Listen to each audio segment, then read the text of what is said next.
Hello, ഇന്ന് നമുക്ക് കുറച്ച് മത്തി ഇട്ടിട്ടുണ്ട് കേട്ടോ. അപ്പോൾ നമുക്കൊരു നാടൻ രീതിയിൽ ഒന്ന് ഫ്രൈ ചെയ്തെടുക്കാം. മസാലകൾക്കൊക്കെ വ്യത്യാസമുണ്ട്. അപ്പോൾ നമുക്കൊരു നാടൻ രീതിയിൽ ഫ്രൈ ചെയ്യാം. മഞ്ഞൾപ്പൊടി, കുരുമുളക് പൊടി, ഉപ്പ്, കാന്താരി, ഇഞ്ചി, വെളുത്തുള്ളി. അപ്പോൾ ഈ കാന്താരി, ഇഞ്ചിയും വെളുത്തുള്ളിയും നമുക്കൊന്ന് അരച്ചെടുക്കാനുണ്ട് കേട്ടോ, ഒരു പേസ്റ്റ് രൂപത്തിൽ. അപ്പോൾ നമ്മൾ കാന്താരി, ഇഞ്ചിയും വെളുത്തുള്ളിയും നമ്മൾ അരച്ച് വെച്ചിട്ടുണ്ട്. മഞ്ഞൾപ്പൊടിയും കുരുമുളക് പൊടിയും ഉപ്പും കൂടെ എടുത്തിട്ടുണ്ട്. അപ്പോൾ ഇത്രയും നമുക്ക് മെയിനിലോട്ടൊന്ന് മിക്സ് ചെയ്യാം.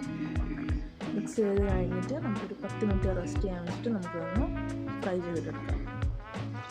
അപ്പോൾ ഫ്രൈ ചെയ്യാൻ വെച്ചിട്ടുണ്ട്. നല്ല സ്മെല്ലൊക്കെ വരുന്നുണ്ട് കേട്ടോ. അപ്പം നല്ല ചൂട് ചോറിൻ്റെ കൂടെ ഒക്കെ കഴിക്കാൻ പറ്റിയ നല്ലൊരു ഡിഷാണ്. നല്ല ടേസ്റ്റും കാര്യങ്ങളൊക്കെ ഉണ്ട്. അപ്പോൾ റെഡി ആയിക്കൊണ്ടിരിക്കുക കേട്ടോ. അപ്പോൾ നമുക്കിത് ചോറിൻ്റെ കൂടെ ഒക്കെ കഴിക്കാൻ, നല്ല ചൂട് ചോറിൻ്റെ കൂടെ കഴിക്കാൻ നല്ല ടേസ്റ്റാണ് കേട്ടോ. അപ്പം എല്ലാവർക്കും ഇഷ്ടപ്പെട്ടെന്ന് വിചാരിക്കുന്നു. ഇഷ്ടപ്പെട്ടെങ്കിൽ ഒന്ന് ട്രൈ ചെയ്ത് നോക്കുക, കമൻറ്റ് ചെയ്യുക, ഷെയർ ചെയ്യുക, സബ്സ്ക്രൈബ് ചെയ്യുക. ടാറ്റാ.